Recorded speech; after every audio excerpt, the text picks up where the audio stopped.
प्रिय बच्चों, उम्मीद है आप सब स्वस्थ होंगे और मस्त होंगे। प्यारे बच्चों, मैं आपसे आज कुछ बात करना चाहता हूँ और वह बात हास परिहास व्यंग की न होकर आपके जीवन से संबंधित है। आपके जीवन में सफलता प्राप्ति से संबंधित है कि आप सफल कैसे बने। तो इस संबंध में मैं सबसे पहले आपसे कहना चाहूँगा कि जितने भी प्रतियोगी छात्र हैं, जो भी छात्र प्रतियोगी परीक्षाओं में बैठना चाहते हैं, उसे उत्तीर्ण करना चाहते हैं, वो कुछ बातों का यह ध्यान रखेंगे तो वो निश्चित रूप से ही सफलता को प्राप्त कर लेंगे। उनको अपने जीवन में निराशा व हताशा का मुंह नहीं देखना पड़ेगा और वो अवश्य ही सफल होंगे। तो वो बातें इस प्रकार हैं। सबसे पहले आप ये देखें कि हमारी क्षमता कितनी है। क्षमता से मतलब शारीरिक क्षमता नहीं, बौद्धिक क्षमता, कि मैं क्या करने योग्य हूँ। बच्चों, इसमें थोड़ा सा आपको लग सकता है कि ये मैं क्या कह रहा हूँ, लेकिन बात ये सत्य है। हर बच्चे का बौद्धिक स्तर एक जैसा नहीं हो सकता है और उस बौद्धिक स्तर को जो कि जन्मजात मिला है, उसको एक हद तक ही, एक निश्चित सीमा तक ही बढ़ाया जा सकता है। ये नहीं कि आपको जन्म से बौद्धिक स्तर थोड़ा कम मिला है और आप उसको असीमित ऊंचाइयों तक बढ़ा लें। ये अपवाद स्वरूप होता है, सामान्यतः ऐसा नहीं होता है। अतः सबसे पहले आप अपने बौद्धिक स्तर की जांच करें कि हमारी बुद्धि की जो क्षमता है वो कितने हद तक है। हम बौद्धिक रूप से किसी भी चीज को पढ़ने में, समझने में कितने सक्षम हैं। इसको एक उदाहरण से समझ सकते हैं। जैसे कि हर बच्चा डॉक्टर नहीं बन सकता है, हर बच्चा इंजीनियर नहीं बन सकता है, हर बच्चा कलेक्टर नहीं बन सकता है या हर बच्चा टीचर नहीं बन सकता है। डॉक्टर बनने के लिए जो क्षमता चाहिए, जो बौद्धिक स्तर चाहिए, वो अलग है। इंजीनियर बनने के लिए जो बौद्धिक स्तर चाहिए वो अलग है। कलेक्टर बनने के लिए जो बौद्धिक स्तर चाहिए वो अलग है और टीचर बनने के लिए जो बौद्धिक स्तर चाहिए वो अलग है। तो सबसे पहले आप अपनी क्षमताओं को पहचानें। ये नहीं कि हम प्रत्येक रविवार या शनिवार को प्रत्येक एग्जाम को दे रहे हैं। आप तैयारी करें। आज के समय में तैयारी करने के लिए लगभग सभी एग्जाम का एक जैसा ही सिलेबस है, लेकिन आप प्रत्येक एग्जाम को न दें। आप अपना लक्ष्य निर्धारित करें कि मुझे केवल वही एग्जाम देना है और उसी एग्जाम के अनुसार पढ़ाई करें।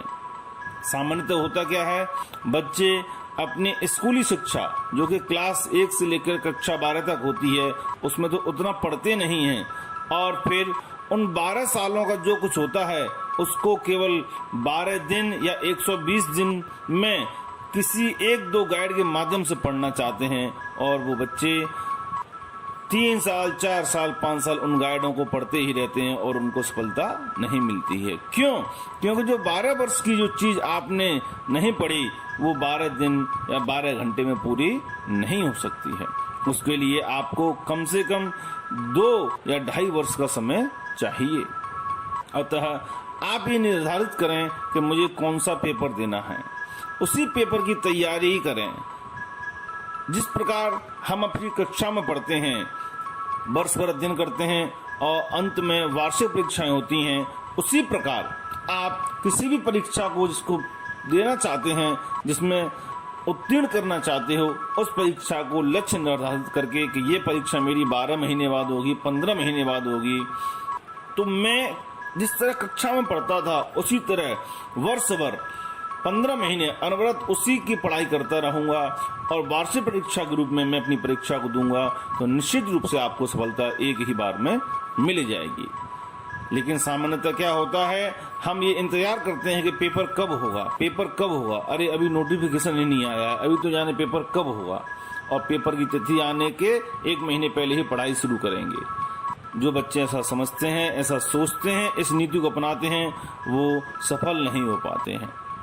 बच्चे वही सफल होते हैं जो पेपर कब होगा कब नहीं होगा उससे मतलब नहीं है, मुझे वो बनना है। अरे वो पेपर पहले भी तो हुआ है, तो लगभग उसका जो सिलेबस है वो आपके पास है, आप बस उसी को तैयार करके रखिए। ऐसा तैयार करके रखिए कि वो पेपर 1 वर्ष में हो, 15 महीने में हो, 18 महीने में हो, बस आपका सिलेक्शन एक ही बार में हो जाए। तो आप विशद रूप से, विस्तृत रूप से, नियमानुसार, नियमित रूप से पढ़ाई करेंगे, सिलेबस तैयार करेंगे तो निश्चित ही आपको सफलता मिल जाएगी, बशर्ते आप इस इंतजार में ना रहें कि पेपर जब होगा तभी पढ़ लेंगे। दूसरी बात, कुछ हद तक आप ये भी देखिए कि हमारी आर्थिक स्थिति कैसी है। इसको भी ऐसे समझेंगे कि जैसे हम किसी पेपर को देना चाहते हैं, 1 बार दिया, 2 बार दिया, लेकिन हमारा उसमें सिलेक्शन नहीं हुआ और उधर हमारे पास पैसे भी उतने नहीं हैं, माँ बाप आर्थिक रूप से सक्षम नहीं हैं। तब क्या होता है, माँ बाप पैसे जुटा नहीं पाते हैं और आप पर भी एक दबाव रहता है, मानसिक दबाव रहता है कि मेरे माँ बाप पर पैसे नहीं हैं और मेरा सिलेक्शन नहीं हो रहा है।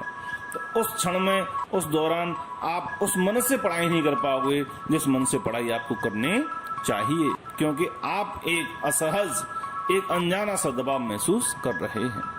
अतः आप इतनी कठिन परीक्षा को न चुनें जिसको कि पास करने में आपको कठिनाई हो। कठिन से मतलब सामान्यतः देखा जाए तो कोई परीक्षा कठिन नहीं है, लेकिन टीचर बनना डॉक्टर या इंजीनियर बनने से आसान है और डॉक्टर और इंजीनियर बनना कहीं ना कहीं किसी हद तक डीएम, कलेक्टर बनने से आसान है। तो आप अपने आर्थिक पक्ष को भी जरूर देखें। इन 2-3 बातों का ध्यान रखकर यदि आप अपनी तैयारी करते हैं तो निश्चित रूप से ही आपको प्रथम प्रयास में ही, प्रथम में नहीं तो द्वितीय प्रयास में तो निश्चित रूप से सफलता मिल जाएगी और आप जो तैयारी कर रहे हैं वो आपकी सफल हो जाएगी। सामान्यतः आप देखते होंगे किसी भी कोचिंग पर कितने भी बच्चे आ रहे हैं, उसमें से मुश्किल से 1 या 2% बच्चे ही सफल होते हैं, बाकी बच्चे बस तैयारी करते ही रहते हैं। क्यों?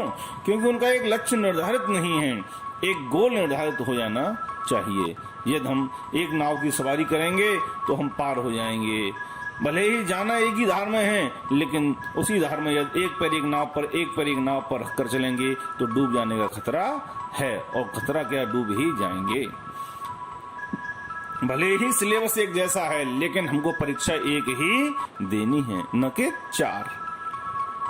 अतः बच्चों, मैं समझता हूँ आप इस बात को अमल में लाएंगे और अपने जीवन में अब तक जो भूल हुई है उसको सुधार कर किसी भी परीक्षा में जिसका लक्ष्य आप निर्धारित कर लेंगे उसमें सफल होने का प्रयास करेंगे और ईश्वर निश्चित रूप से आपको सफलता की ऊंचाइयों पर ले जाएगा।